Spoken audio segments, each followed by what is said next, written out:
thing on?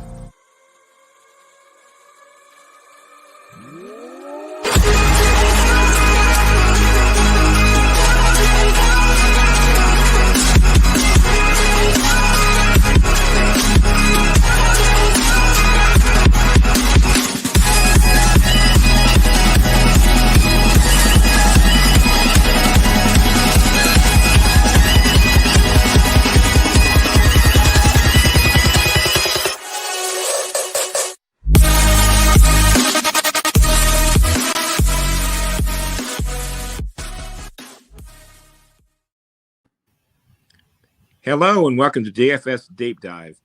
My name is Brian Craighead, and I will be one of your three hosts. As you see, they will soon be on here as well. But Luke and Matt will be my co-host, and we have a weekly recurring pod. It's going to be every Friday night at 8 p.m. Eastern.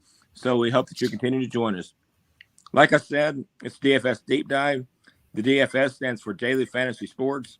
Our platform is DraftKings, and we do this every Friday night, like I said, and we always cover the main slate, so keep that in mind. So in regards to all of our Twitter content, you can find us at The Cut FFB. And as for me, you can find me at VandyGrad92. Along with this particular podcast, I'm with 4 other websites, do numerous articles and a couple of live streams on Sunday. So please feel free to join me and to follow that content as well. Luke, Mav, how are y'all doing tonight? I am doing much better than last week. Last week I was questionable to be here, but I pulled the JJ Watt. The only thing is I'm still healthy and I'm here for the season. Wow. Yeah, nah, I don't. I respect the toughness of the players, but then I feel bad when they end up being hurt for the season because they chose to tough it out for the game. But other than that, Protagonist TV _ is my Twitter at. The TV at the end stands for I'm a Twitch streamer. I'm a gamer. But on Twitter, I talk a lot of sports, fantasy, and outside of fantasy, because I'm a Patriots fan, so playing much better.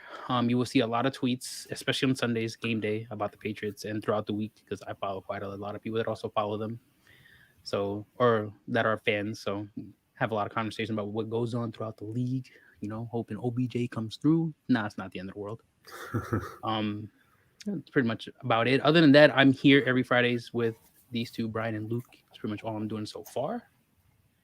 Go ahead, Luke. What's up, guys? My name is Lucas Deephow. You can find me on Twitter at Lucas Deephow. All three of us celebrating, Pittsburgh and Patriots. Took out Cleveland, took out the Chargers last week. All smiles around here. And you can find me on Twitter talking about football or hockey with the Columbus Blue Jackets as well. If you have any questions, you can DM me on either of those. Yeah, like Matt was just talking about, last Friday night, he was kind of down under the weather.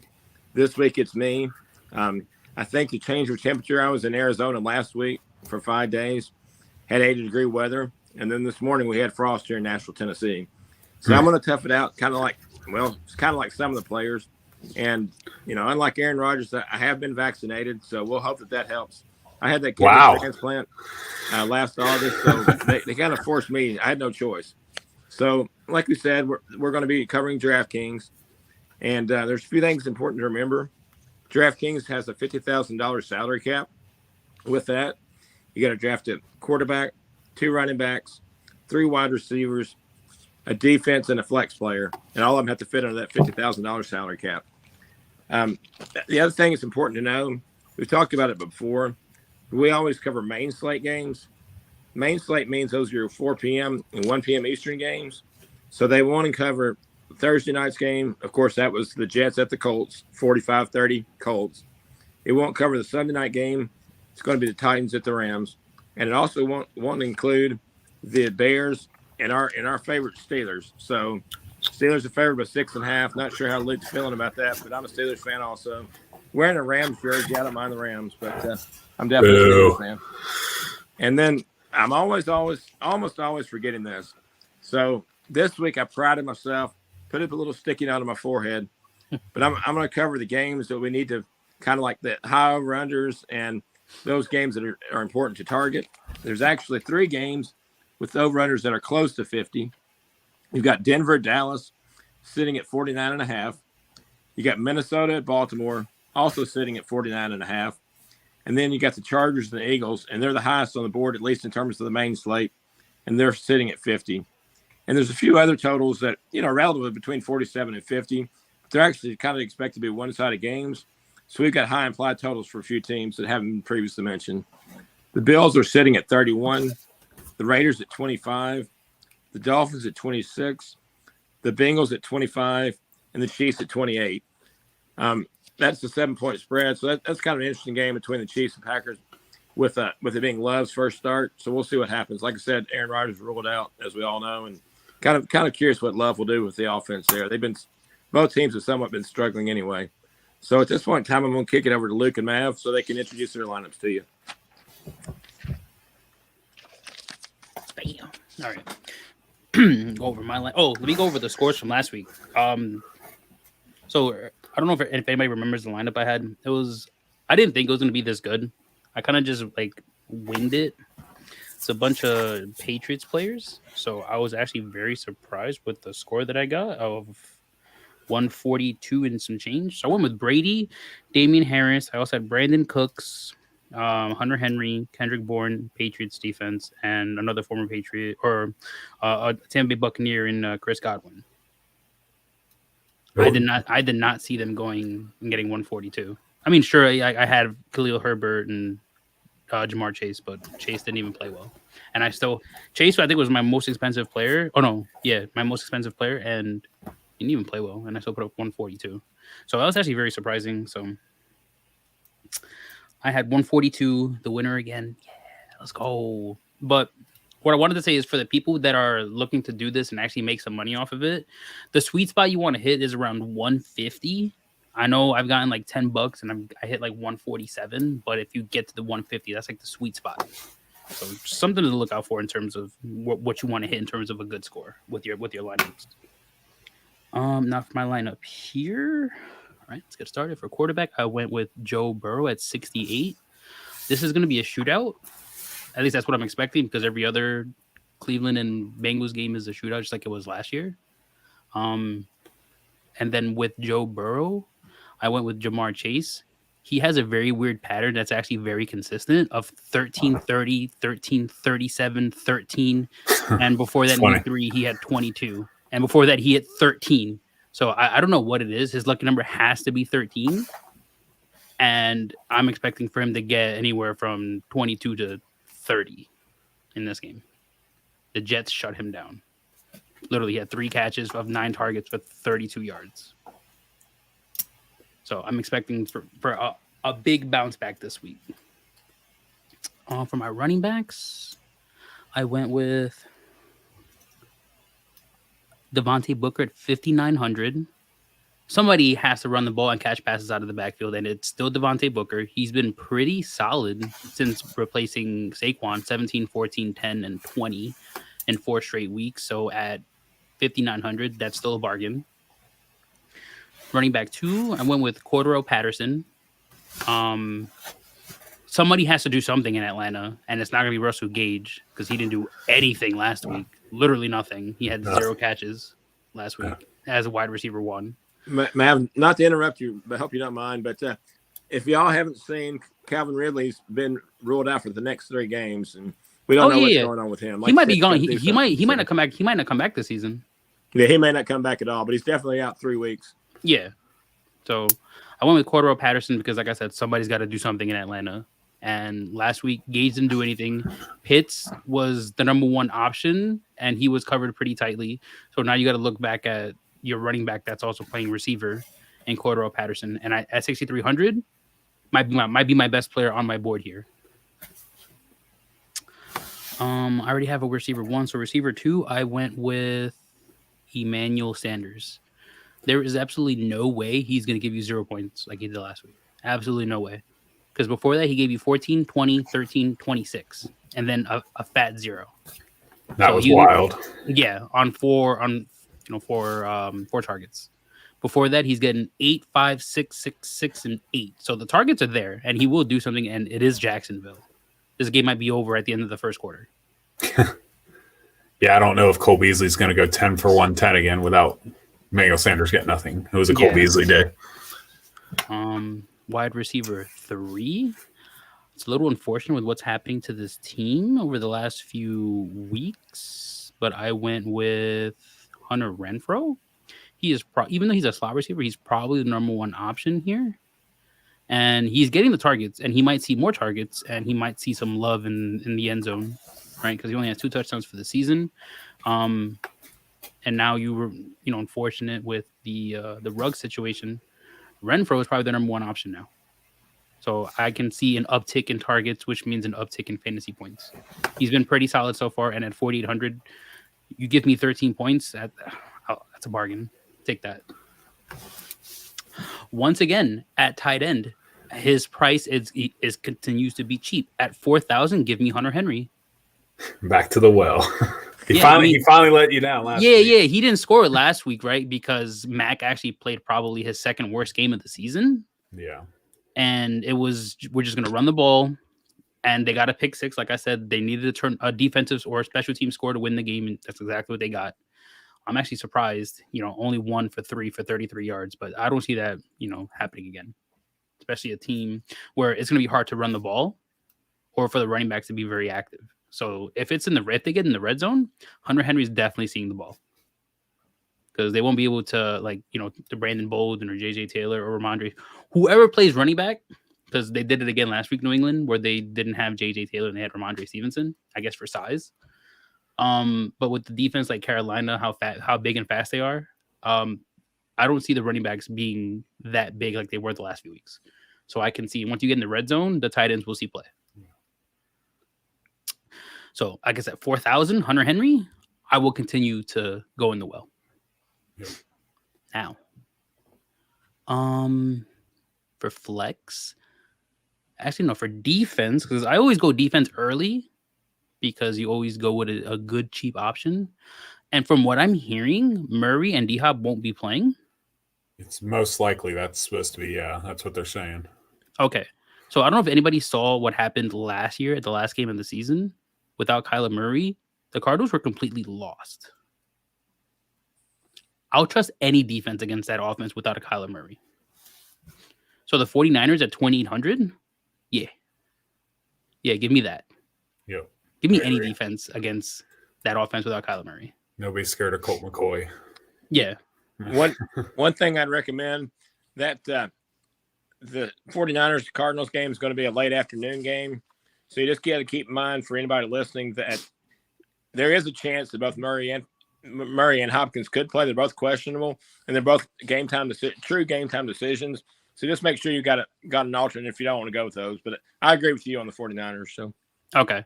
Now, I could always pivot. You have it's 2,800, right, for 49ers defense. I will go over why when I make my picks on another defense that's the same price. Obviously, it's a dead giveaway because it's Green Bay. But they might surprise you. Spoiler alert, I'm taking Green Bay. But yeah, for flex, I went with who everybody crowned as the next Avenger in the offseason, Kyle Pitts. They pretty much double or triple teamed him last week pretty often. And I think they had Stephon Gilmore on him last week, right? Yes, that's what the reports were. I didn't see it for myself, but everything I read was that's why he was shut down. They just stuck Gilmore on him all day without Calvin Ridley. They weren't really scared of Gage or Tajay Sharp. Yeah, I mean, so Gage didn't do anything last week. Yeah, Tajay Sharp actually had 5 catches, which is disgusting. So. Oh, okay.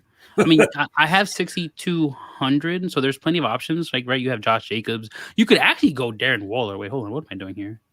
Oh, I mean, Darren Waller hasn't been the same all season. Yeah, I don't know but he could be another beneficiary of Ruggs being gone too. Yeah, you could also go Brandon Cooks.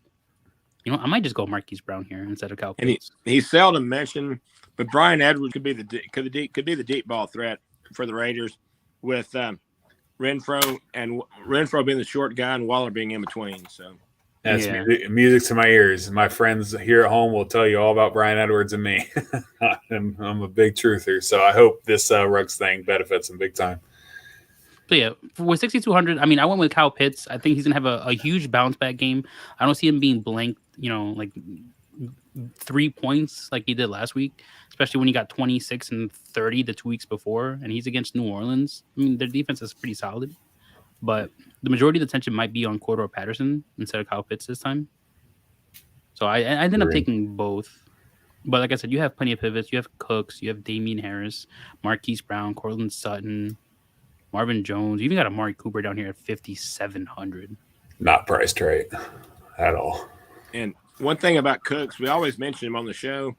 He's actually getting Tyrod Taylor back this week, and hallelujah. I think Mills did fine, but in the first 2 weeks, Tyrod really had a connection with Cooks. So definitely keep in mind at that price. Cooks was dead in the fourth quarter last week. Then all of a sudden, the Texans scored 22 straight points. And do we know if Dak is playing?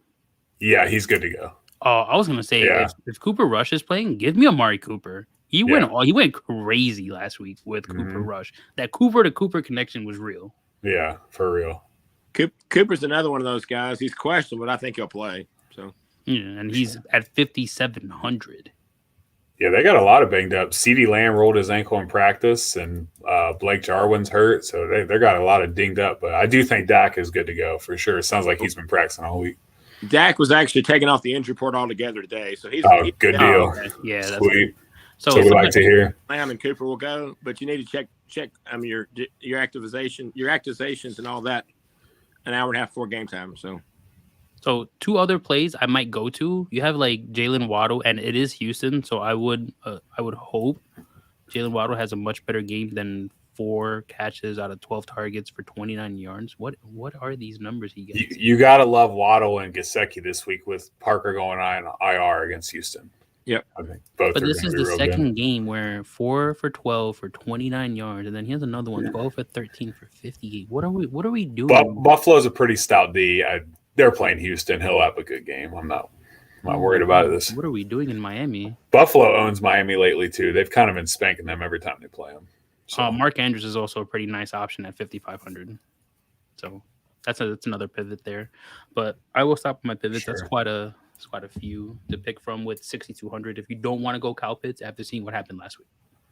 I got nothing wrong with Jamar Chase, but you did have 300 left over. So if somebody wanted to go up 100 and go from Chase to Stephon Diggs playing Jacksonville. Obviously, if you want to go that route too, either or is fine. No, Diggs at 77. Yeah. Since you had a couple hundred to play with, just if they want the big name, a big Diggs game has got to come, right? He really hasn't had his monster game like last year. He was just exploding every week. Yeah, I keep waiting. It's got to be this. It got to be this week or not. I think so. You also have Josh Jacobs from Devontae Booker with a 300. You mentioned most of the guys. The only other one I wrote down was, his price doesn't really match with yours. Well, how much is Manny Sanders? 5K? 56. Oh, 56. Okay. But I was going to say Kadarius Toney's 5,200. I don't like what they did last week with him. I know, but Shepard's not even going to start this game. He needs to sit for a little bit. I don't know what the status of Slayton is, and Kenny Golladay actually has a chance to play. No, but I was hearing he was losing targets to like John Ross. Yeah, John Ross has became like their deep guy, which is weird. But we'll see. Maybe Tony's actually fully healthy now. He left the game pretty early that game, didn't he? Too on Monday night. I can't remember. I think he left. I know he didn't finish the game. I don't know what time he left the game, but he did get hurt during the game at some point. Okay. I think this kid's going to be just a stud, but, we'll see. It's kind of hard to trust Daniel Jones these days. Mm-hmm. Yeah, I did. I made a mistake. So. All right. Go ahead, Luke. It's your turn. Okay. So after trying to go cheap-ass stack with Sam Darnold last week, not doing that ever again. So we went right to the top. So, you know what? Give me Josh Allen 8,200. We're not messing around. No more Sam Darnold. Sam Darnold is I don't know. He played good the first 3 weeks, and I think maybe teams figured it out. I'm not sure, but yikes. I think he's seeing ghosts again. He's not even playing this week either. It might be Walker. PJ Walker. Yeah, that'll go good against Belichick, I'm sure. That'll be fun. I got to debate in some leagues if DJ Moore is even playable at this point. So, yeah, Allen, 8,200. They're going to smash Jacksonville. He should rack up some points early. He even gets the rushing. So, I mean, he's the top price quarterback for a reason. Let's just be honest with it. For running backs, Austin Eckler at 7,900. Eagles don't have a linebacker that's probably any better than the three of us. So, I feel like he will have a bunch of catches and runs. And Look, the Eagles had a nice game last week. It was Detroit. All right, I think Chargers get it back this week and find their groove back after a couple bad games. My next running back was the same with Mav, Devontae Booker. It's cheap at 5,900 and a sneaky game that could have a lot of points. And I think after the bye next week, we're going to see Saquon again. And like Mav said too, Booker's been just fine as absent. He had a nice little pass catching role on Monday night. So if he's getting the targets too, that's all you ask for, and might get a goal line opportunity as well. 5 catches on 6 targets for 65 yards. Yeah, you can't beat that. For his price, that's cheap. That's stealing right there. I think they priced him as a fact Saquon. I think they thought he might be back this week, which he was close, and then the COVID thing, and then I think they just said, you know what, we're on a bye next week. Let's just hold off on Saquon for a week. For receivers, you got Chase. I'm going to go T. Higgins at 5,300. Still not high enough price. The dude is ultra-talented, and I know he had 15 targets 2 weeks ago. I don't remember how many he had last week. He had 6, 15, 6, 7, 10. So the targets are there for him. He's going to start finding the ends. I think his price will start going up. He's a really talented receiver. Just Jamar Chase gets all the – I mean, I do think Jamar Chase is a better receiver, but T. Higgins is really good too. And I think, like you talked about shootout, both receivers are going to be very playable this week, maybe even Tyler Boyd. But I like Higgins more than Boyd when all three are healthy for sure. Yeah, and they're a similar price tag, 53 and 5,000. So yeah. My next receiver was Hollywood Brown, 6,000 for the Ravens. We've seen what Cooper Rush just did to the Vikings D. This is their deep ball guy. He catches one deep ball. He pays for the price. And I know Bateman may play this week. He did his questionable day, but I think Bateman's fine. But it is interesting to see once they both get healthy how they will determine the two of them. And I even think Sammy Watkins might play this week. We'll see how long that lasts. But well, Hollywood Brown I still think is the one, at least for now. We'll see Bateman in the future might become that. But I've got a funny feeling that even if Watkins plays, he's going to really enjoy the view from the bench because Bateman's got his spot. So yeah, I don't think you'll see more than 2 or 3 targets for Watkins. The next receiver is Amari Cooper, 5,700. Another guy that I think is severely underpriced. Now he does have that questionable tag. They are a 1:00 start, so an easy pivot. You know, you'll know by about noon or 12:20 whenever they do the inactives. But I think he's going to play. That hammy's kind of been bothering him all season. You see him on the sidelines with the little hammy massager. He's kind of messing with it. But with CeeDee Lamb, I don't know how effective he'll be. I don't know the severity of that ankle sprain he had a couple days ago in practice. So we'll see. But Cooper and I mean, we have Dallas offense, and they get Dak back this week, and they're all going to be good. You can play all the Cowboys any week, and getting him at 5,700 just seems like an absolute steal for the talent Amari is. And there's also a chance that Gallup gets pulled from the IR and plays this weekend too. So keep that in mind. Yeah, a lot of weapons in Dallas. I hate how good they are. For tight end, I went really cheap here with Tyler Conklin. I think Brian had this guy as well.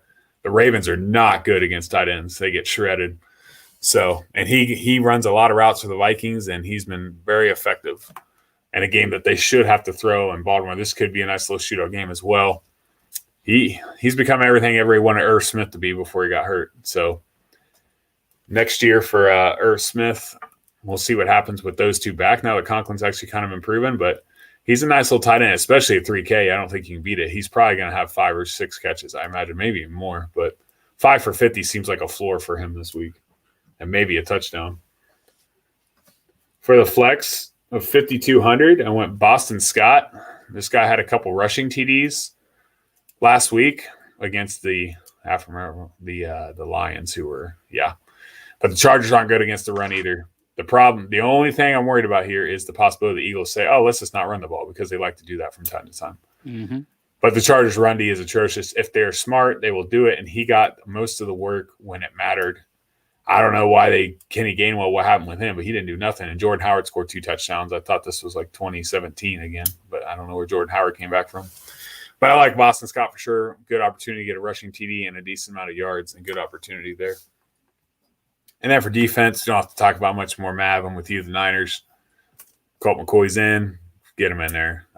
Like you said, I'd start almost any defense. Maybe not Houston, but almost any defense against Colt McCoy. And without Hopkins as well, the best receiver in the NFL. So stand by that. I don't see how you don't take the Niners. There are some obviously cheaper ones too, if you wanted to go a little farther. But that was spending all the salary completely. If you guys had anything you did not like on the lineup, The only pivot I have for myself is Boston Scott to Kadarius Toney, who I mentioned before. They're the same price. So if you did not want to take an Eagles running back and chance that you think they're going to be losing and they don't run the ball, Kadarius Toney should have, I think, pretty 6 to 8 targets for the Giants this week. That's my philosophy on Philadelphia this week. I just anticipate a little bit different game plan for the Eagles. Last week, they knew for sure they could beat the Lions running the ball. And they only had – Mav, can you pull it up? How many pass attempts did Jalen Hurts have last week? 16, I think. Yeah, that sounds right. I don't want to talk. I started him in a league, and he scored 14. me 11 points, and they scored 44. I was appalled. 14. Yeah, it's because he had like most of his damage was on the ground, 7 for 71, but just no touchdowns, like at all. What I envision happening is they'll fall behind, and Gainwell will get more playing time this week. I think he was a little nicked up going into last week, to be honest, and they knew they could play Scott. And something had to be. Scott will still get work. I just don't think as much work. How about I just want to say one thing real quick. A gross tight end that sounds horrible, but I'm not even going to try to say his last name for Denver, but Albert O, as they call him. He's 2,600, and Noah Fant's got COVID. He's out. They're going to have to play catch-up all the time, so he is absolutely – now, he's questionable as well, too, so keep an eye. But if he plays, for 2,600, that's an awesome play for sure. That's a slam dunk. I've got him as one of my pivots written down here. So okay. The only thing I would do is you can obviously actually it probably doesn't even matter. You will never probably ever hear me say this ever again. But you have Elijah Mitchell who's been insane lately, and he's still only 5,800 if you want him over Boston Scott over Devontae Booker. I was gonna say you can't play him over Scott. Yeah. I love Mitchell also, but he's yet again questionable. And the other thing to keep an eye on out in San Francisco, Jeff Wilson is getting really, really close. If he's not activated by Sunday, I'd be somewhat surprised. He's going to be a factor in the running game. I think he is playing this week. It scares me a little bit. You know, it'd be funny. He gets activated, everyone's on Mitchell, and then they give Trey Sermon 20 carries because that's what Shanahan does. Yeah. But I hate 49ers Shanahan. for you. Yeah. I don't know what happened to Trey Sermon. There's been a lot of – I've heard Keyshawn Vaughn comps where he was like a first-round dynasty pick, and he just became invisible. So I hope also, not. Like I was saying before about the New England and Carolina game, if Mac is going to have to play a better game because they probably won't be able to lean on the run game, you can go Jacoby Myers instead of Boston Scott. Yeah, he might not ever give you a touchdown. Unless he scores one on Gilmore, I can see that happening because irony, and it's Bill Belichick. But even if he doesn't give you a touchdown, he's seeing the targets, right? 9, 7. He has a game with 12, 14, 6, 7. So he's seeing the targets. Obviously, if Mac plays a better game, he's going to give you way more than the 9 points he's given you 3 out of the last 5 weeks.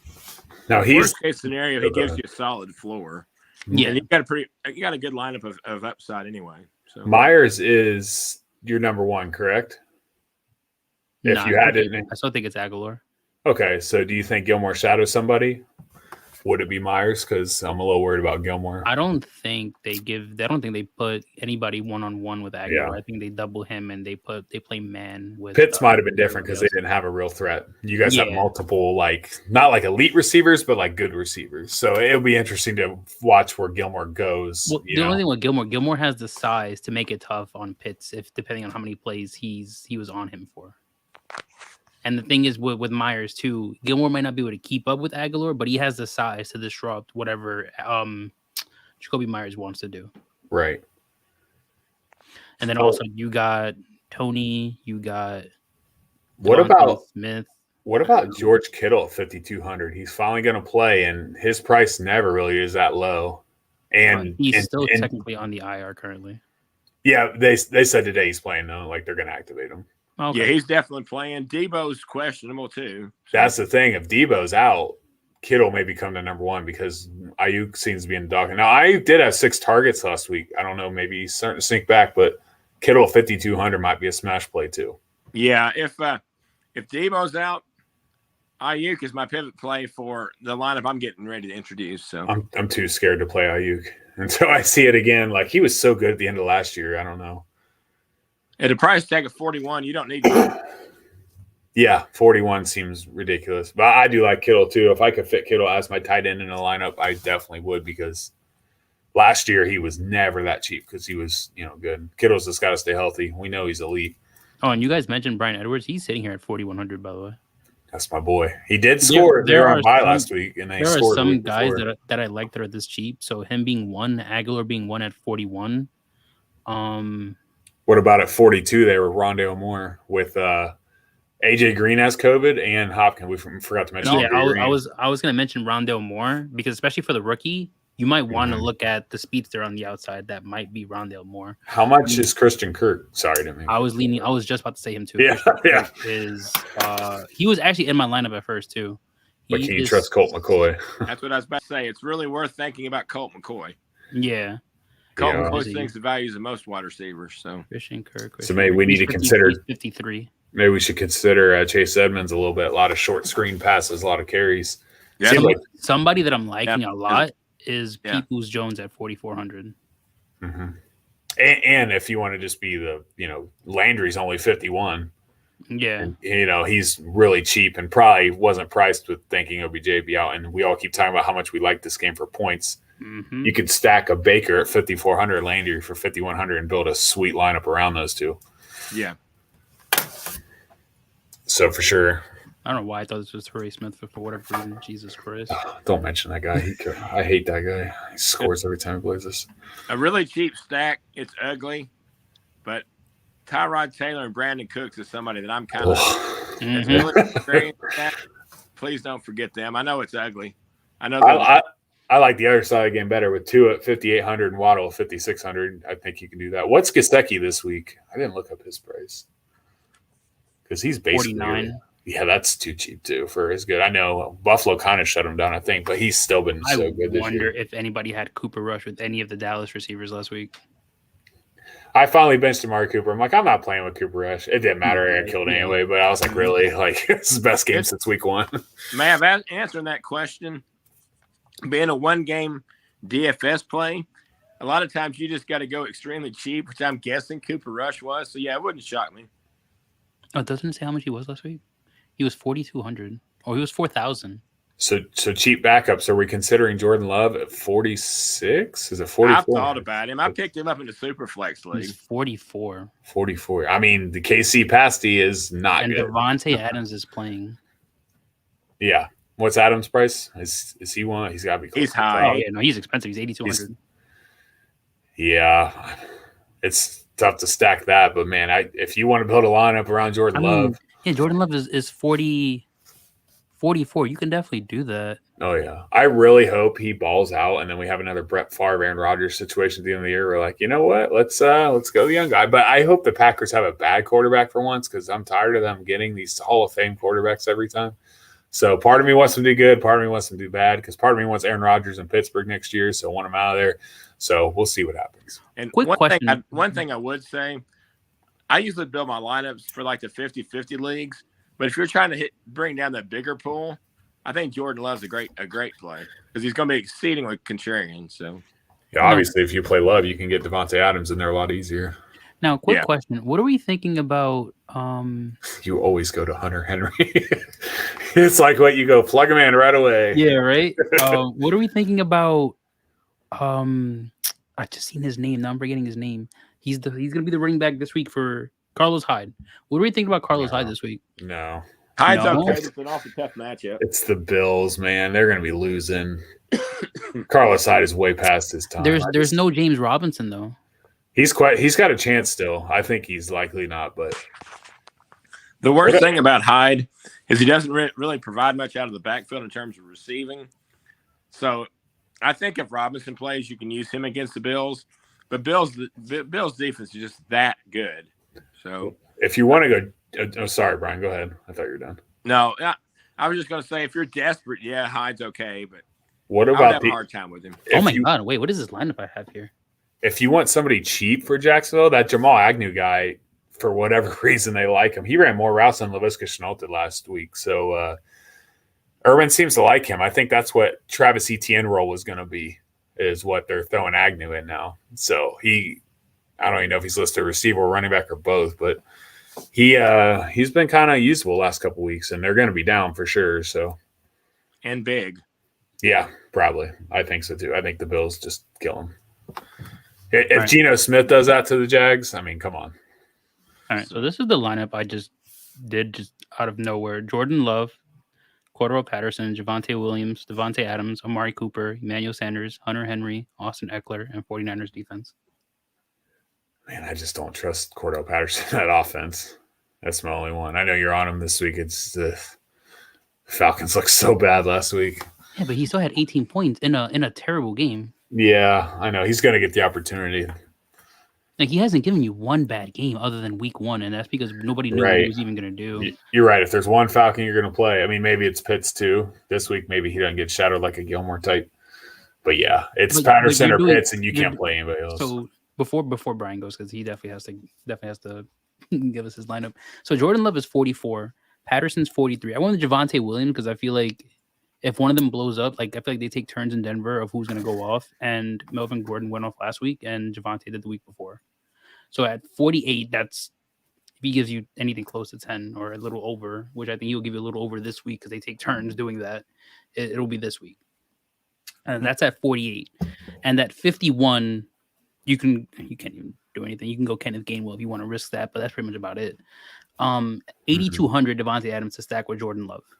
You have Amari Cooper, who's a massive steal at 5,700. And if you want to go up at receiver at 6,000, you have Hollywood Brown at 6,000. You have Emmanuel Sanders at 56, or you want to go Cortland Sutton at 59 if you want to do that. You have Hunter Henry at 4,000 because that's my tight end. I ain't going anywhere else. We know. You could go CJ Uzoma at 3,900. I think we haven't talked about him yet, and I think he's somebody that can give you his usual 4 for 33, but add a touchdown this time. As much as we like this Bengals-Browns game, it's about to be 10-3. As much as we keep talking about it. Yeah, right? Imagine. And then Austin Eckler at 7,900, who I didn't realize I had so much money left over until I realized, like, wait, what am I even doing here? 7,900. I still have that much money left over. So I took Austin Eckler at the flex. Yeah. Obviously, you can put him where Javonte is. It doesn't matter. And you still got 300 more. So if you want to go Alvin Kamara, which is ridiculous, his price tag is so ridiculous, in my opinion. I think Zeke's kind of cheap at $7K too for being a 10-point favorite at home. Zeke should get fed. I would rather have Eckler over Zeke and also over Kamara this week with Simeon starting. Yeah. But so Brian, I should pitch in mine here pretty quick too. Yeah, go ahead. Sorry, I took up too much time with that. So my lineup, we've already mentioned a lot of these guys, but I want to do pretty much the same stack as Mav did. I went Burrow at 6,800, tagged him along with Chase sitting at 7,600. I really like that combination, and they've been successful most of the year, so I wanted to use them. I usually like to have a comeback player, but I couldn't think of anybody for the Browns that I wanted to use. Chubb's pretty cheap this week. I think it's 6,700, but I decided to go to a different route. And then, like we've said, you can use Landry as well, but I don't know. For some reason, I've got the feeling that with this OBJ stuff going on, the Browns are kind of a team in flux, possibly right now. So I kind of stayed away from them. Sorry, Christian, if you're listening. It's great. I love seeing the Browns last in the division. They're supposed to go to the Super Bowl. And then my next running back, we've mentioned him previously, but I went with Austin Eckler. For me this week, he's actually my RB1. Oh, okay. Derrick Henry out. He's my RB1, period.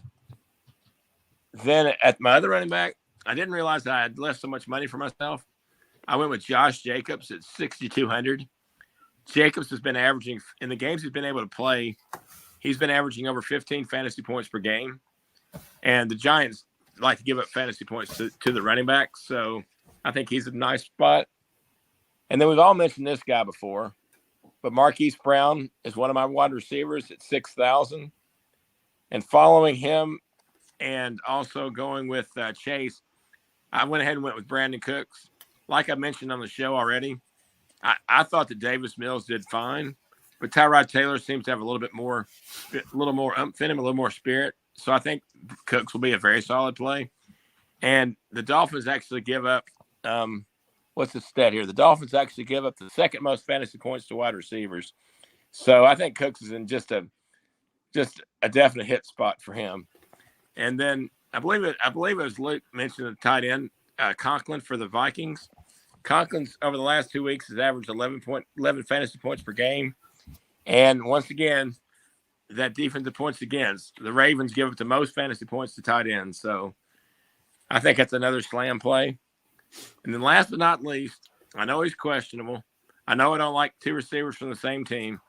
But as long as they don't correct the price tag for Rashad Bateman, they're going to regret it. And, he might not do a ton, but I see 10 fantasy points for him at $4,000.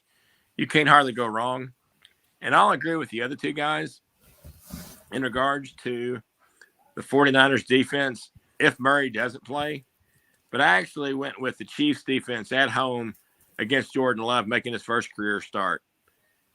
I could go either way with that, but I saved about $500 from that. So, like I said, I would definitely go with the 49ers if Murray isn't starting, but I'm not sure that he's not at this point. I don't think he is, but he may go ahead and play. So, yeah. Do y'all have any pivots off that? The only comeback player I would have taken from the Cleveland Cincinnati, like I mentioned before, is Peoples-Jones. I think he's going to have a pretty big role in not having OBJ.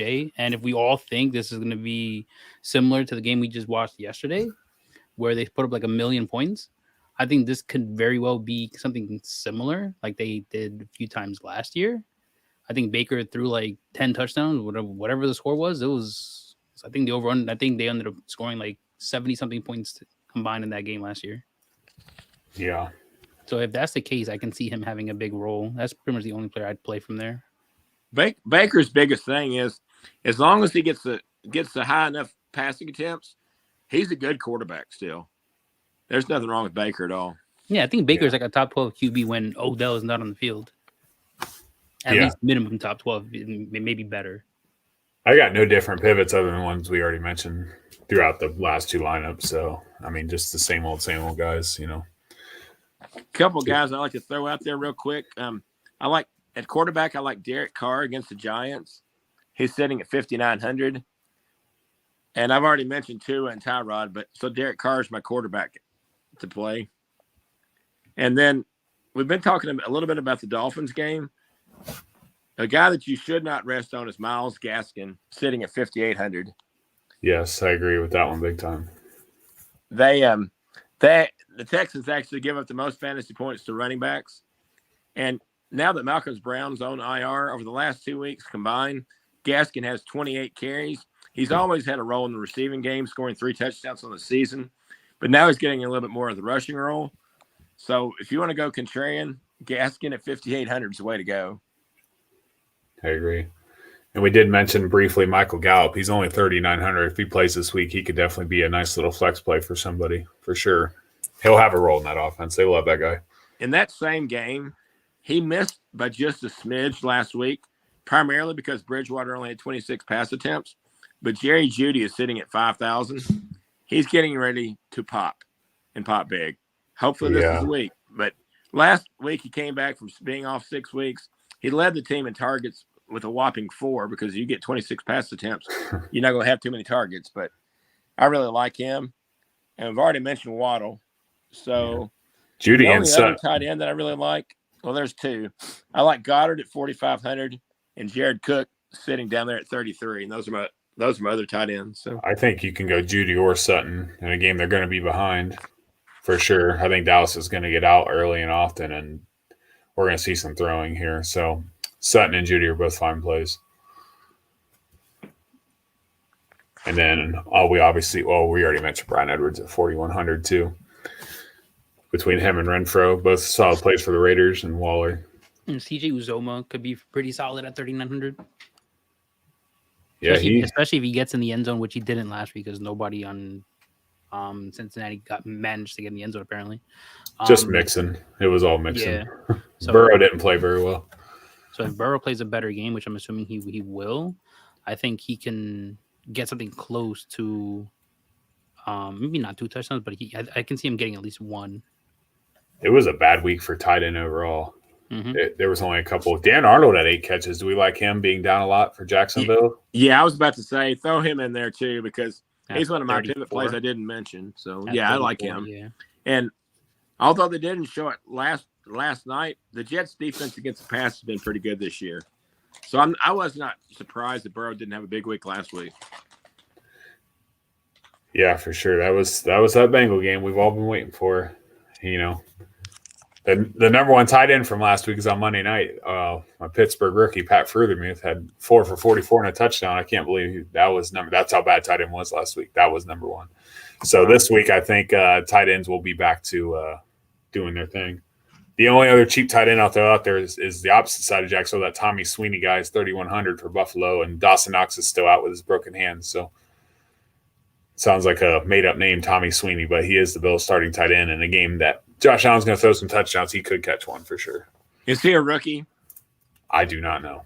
I don't know much about him. I agree with you. I hated to throw Tom him out Sweeney. there with that price tag and that offense. He's worth throwing out. So Wish would actually. He looks like a tight end, doesn't he? Seen his picture. I think Knox will be back sooner than later. Yeah, he may come back next week. We don't know. So any of those Bills, I mean, we mentioned Sander, mentioned Beasley. Gabriel Davis did score last week. I mean, they're going to score early and often against Jacksonville. So if you want to take a dart throw on any of the guys that are active, it could happen. He could be a rookie because it says here. He's not. I just looked it up. He's a 7th round pick in 2019. And he just scored his first touchdown. Against the Titans. So him and Dawson Knox actually, I think this is Knox's 3rd year as well. So they actually came out together. Wow. So, all right. Let's go to the spread picks. Now, I was last in the DraftKings last week, but we were first in the spread pick. So we got that right. After 2 bad weeks, we came back with a 4-2. You know, I'm okay with that because the Patriots won. I'm okay with that. Yeah. Told you my upset special. Yeah, you both got hosed by half a point by that Texans fourth quarter too. You both were on the Rams, and the Texans went for 2. Oh man, that was my grandfather was so pissed because we started talking about it, and he's like, "Yeah, people had money in that game because there's no way you just let them score touchdowns at the end of the game, and you just allowed them to score in that 2-point conversion." I like we both got our upsets because I took the Saints over Tom. And the Saints in the regular season, for whatever reason, beat the Buccaneers. Yeah, but when the playoffs come, they get killed. Brady in New England can beat the Saints, but not in Tampa, apparently. No. Let's just say last week was not my week, but prior to that, I've been really good. So I get back on the bandwagon. I thought I was dead when Winston went out. I was like, oh, no way, Trevor Siemian. But okay, the Saints, whatever. Defense came to play. I don't know where Brady was going on that last pick 6 either. He completely forced that one. Very bad. All right. So with my picks here, I'm going to actually go Bengals -2. I like Cincinnati here. I do think the difference between last year's games and this year is obviously Burrow's healthy, and now you add Jamar Chase. I just don't see, like, I think the Browns can score. I just don't know if they could keep up with the amount of firepower the Bengals have. And I just think last week was just the Bengals being the Bungles of old. And maybe they'll come back to reality now. That's a big game this week. That matters a lot. This might be the best game of the week. No, man, that's Pittsburgh-Chicago Monday night. Justin. Oh, my God. Over under 39. Oh, I'm not going to lie. The best game at 1 o'clock last week was the Jets-Bengals. Right? Who would have thought? I'm actually glad I watched that. Titans-Colts was pretty good. They went to overtime and I didn't watch it. Yeah, no, it probably was a game. I didn't watch it. Yeah, but yeah, Jets-Colts or Jets-Bengals definitely was entertaining. Mike White. Mm-hmm. I'm glad he had his one day in the spotlight. Yeah. So my second game, I went Buffalo -14.5. It is Jacksonville. I think that's all we need to say. Like, it is Jacksonville. I don't know what Jacksonville's going to do. Yeah, couldn't stop. Geno Smith was 21 and 24. What do you think Josh Allen's going to do? That just sounds terrible. So I'm going to go Minnesota +6 here. They're not playing a primetime game. Right. I think they're going to play very well at 1 o'clock. They're going to realize that it's not 8 and it's 1, or at least in the East Coast. And I think they're going to rebound. This is the Vikings. They're going to suck against whoever they play in prime time, but play very well during the day. I don't understand it. I can't figure out that team to save my life. They could be almost undefeated. Like, all their games are close. Like, they're so weird. I'm done picking Vikings games for sure. I don't. The sad thing is, at the beginning of the year, I actually picked them to win the division, and they've been close enough in every game they could be atop the division. So Yeah. So with this next pick, I think with everything that's been going on this week, I respect Derek Carr a lot, especially with what he's saying. Sure, not a lot of people will agree with what he's saying, but I respect him quite a bit for what he's doing. So I think Derek Carr wins this for his boy. You know, just to prove just to prove the kind of leader that he is, and that he, you know, the person that he wants to be. So I'm going with Oakland -3. I actually find myself rooting for Derek Carr. You said Oakland. That's funny. I My still bad, call him Oakland Yeah, too. it's weird. Yeah, Las Vegas. It's still weird calling him Las Vegas. Like, it's weird It calling him that is. now. So I usually pick them last, but I'm gonna pick them now. Give me New England -4. You might as well say that first every week. We know you're going to take the Patriots. Just get it over with. Darnold's not playing, and thank God for the Panthers that he's not, because this would be over very fast. Darnold's been playing terribly, and he will literally be seeing ghosts if he has played against New England. So PJ Walker, he'll keep it close, right, with the -4 spread. I think he keeps it close because of his ability to run, and now you got Hubbard, and I think McCaffrey's playing. And it's a Gilmore revenge game. So it's a lot that's going to happen. I think New England wins, but anywhere from like under 10. I do think New England overall is the much better team. So I do have them winning, obviously. But I think I do think they score enough to cover. And then last, do not be surprised with this game. Give me Green Bay +7.5. Green Bay's defense will show up to play. That's why I had their pivot defense like outside of San Francisco. I do think their defense comes to play. I do think they get Mahomes is tied in the NFL for picks. I think Mahomes takes the lead.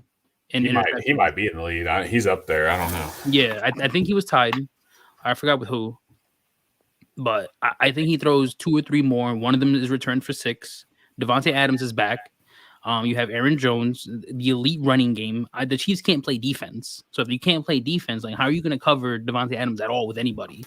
And then how are you going to stop the run? Let me ask you, do the Vikings or Packers win outright? Or either of these an upset outright win? Or are these just covering? No, I think Green Bay's – I can see Green Bay winning this game. Okay. And not to change gears, but one guy I forgot to mention for the DFS is Dillon at 4,200 for the Packers. It's going to be primarily for sure. I can see it like in the goal line or like 3rd and short. I can see them giving the ball to AJ Dillon because he's just bigger than Aaron Jones. But I think he leans on his. I think Jordan Love leans on his stars here. Like, you're gonna have to. You're inexperienced here. You're going into Kansas City. It's a tough place to play. So it wouldn't surprise me, obviously, if the Chiefs do win, as they should win. But I think the Packers defense keeps it really close. Chiefs get by, game-winning field goal.